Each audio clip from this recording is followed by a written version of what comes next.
כשנה חלפה מאז הנהיגה מדינת קולרדו בארצות הברית מחירה חופשית כמעט של מריחואנה, גם שלא למטרות רפואיות. בשלוש מדינות בארצות הברית יש חקיקה דומה. מושל מדינת קולרדו סבור כי זה הניסוי החברתי השאפתני ביותר במאה ה-21. הכלכלה של קולרדו משגשגת, ואל העיר הגדולה בה, דנבר, יצא ביל ויטקר בשליחות התוכנית 60 דקות של רשת CBS. Welcome to the Mile High City, where marijuana, long a symbol of the counterculture, now is just a part of everyday culture.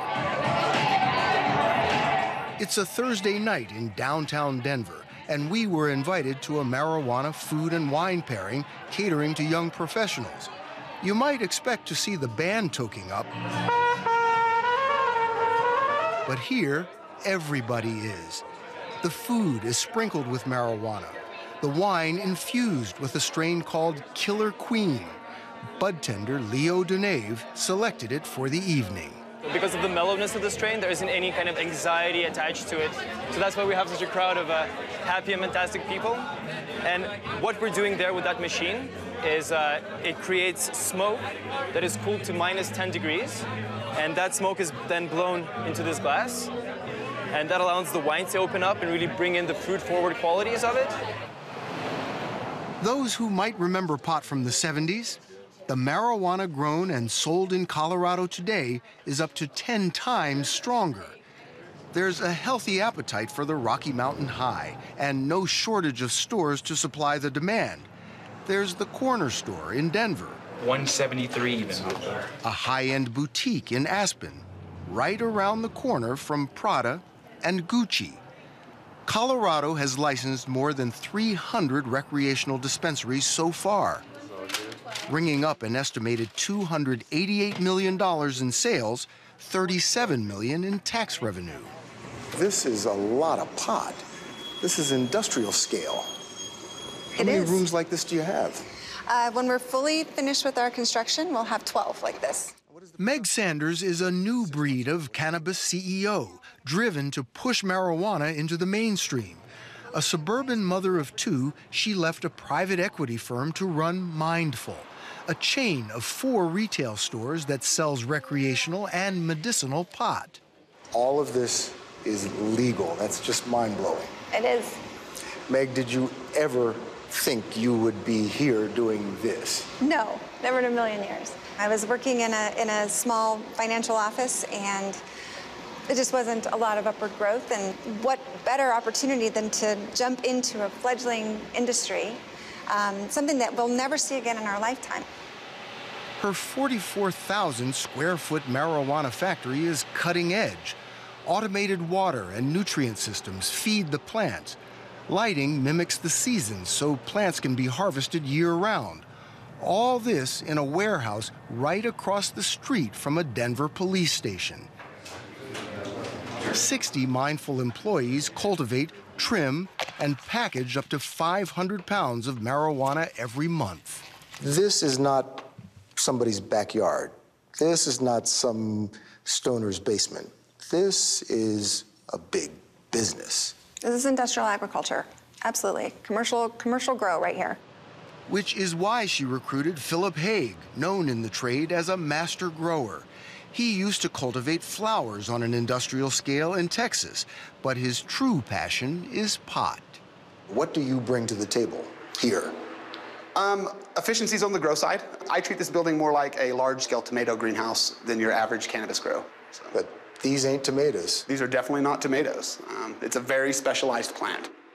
And you are personally familiar with your wares? Most definitely. Yes, sir. All of this still is illegal at the federal level.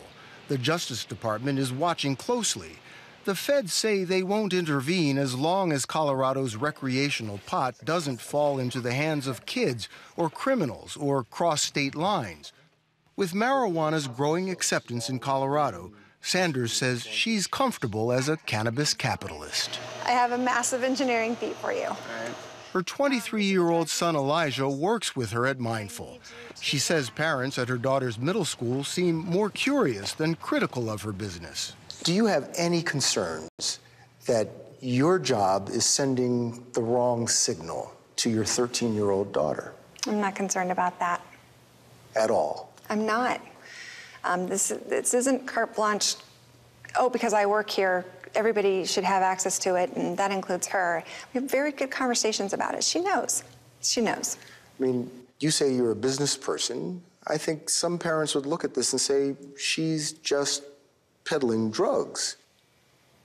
I can tell you that the drug dealer, illegal drug dealer on the corner in any state in this nation isn't carding, isn't checking your ID, isn't making sure you have a medical marijuana card or you're over 21.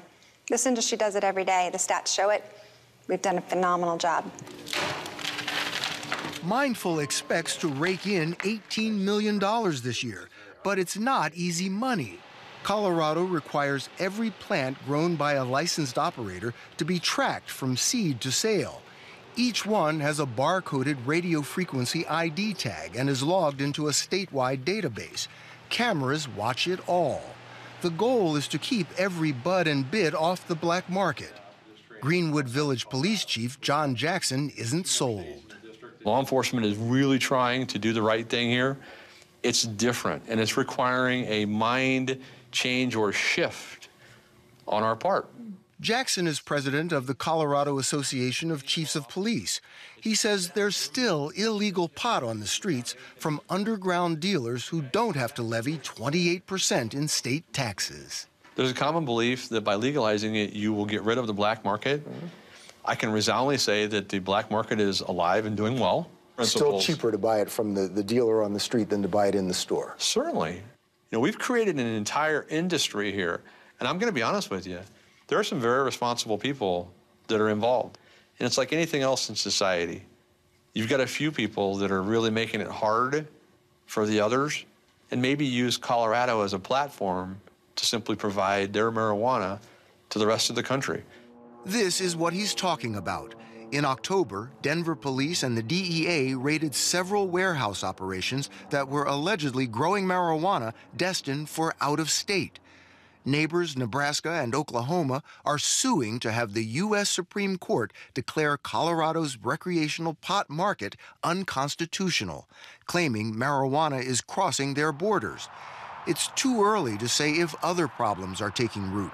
Colorado is just now starting to collect and analyze data on pot's impact on the state. I do worry about if we are irreparably harming Colorado, and it's something that will take years to suss out. This baby-faced 31-year-old, Andrew Friedman, is Colorado's marijuana czar. He's a Harvard law grad, hand-picked by Colorado Governor John Hickenlooper to oversee the rollout of legalized recreational pot. There is no roadmap. I mean, you guys are racing ahead at, 1,000 miles an hour, and you're trying to work this out on the fly. How do you do that? It's an unbelievable challenge. Within 1 year, we wanted to get our culture up to speed. What is the right amount to imbibe or to smoke and drive? What's appropriate around kids? What's appropriate in public? Society had never weighed in on these things before. Okay. Anything else on caregivers? Black market, gray market? Where we're going on it? He regularly calls together the department heads of revenue, health, education, all the state agencies involved with marijuana, trying to balance the demands of the people with public safety and the law. They know they're under a microscope. That's why Colorado was quick to act when it bit into trouble with edibles, marijuana candies, cookies, and other infused foods. Just 3 months into legalization, a 19-year-old college student visiting Denver leapt to his death from a hotel balcony after eating a pot-laced cookie. The coroner's report noted marijuana intoxication as a significant contributing factor. New rules placed immediate limits on the amount of THC, marijuana's major psychoactive ingredient, allowed in edibles, and required new labeling detailing the potency of each serving. But the biggest cloud over the industry is banking. As long as the federal government continues to count pot proceeds as illegal drug money, most banks won't touch it. So Colorado's billion-dollar marijuana industry is conducted almost entirely in cash. 50. That's why Meg Sanders keeps a 2-ton safe. So your payroll was in cash? Payroll, taxes, rent, taxes, licensing fees, Home Depot, vendors, you name it, our electrician. All absolutely. in cash. Absolutely. Colorado Governor John Hickenlooper says a partial solution might be a new state-chartered cannabis credit union. He's urging the federal government to approve it. Still, despite the problems, Governor Hickenlooper says he's encouraged by the rollout of this green experiment Colorado voters wanted. In the beginning, you didn't think it was a good idea. No, I opposed it.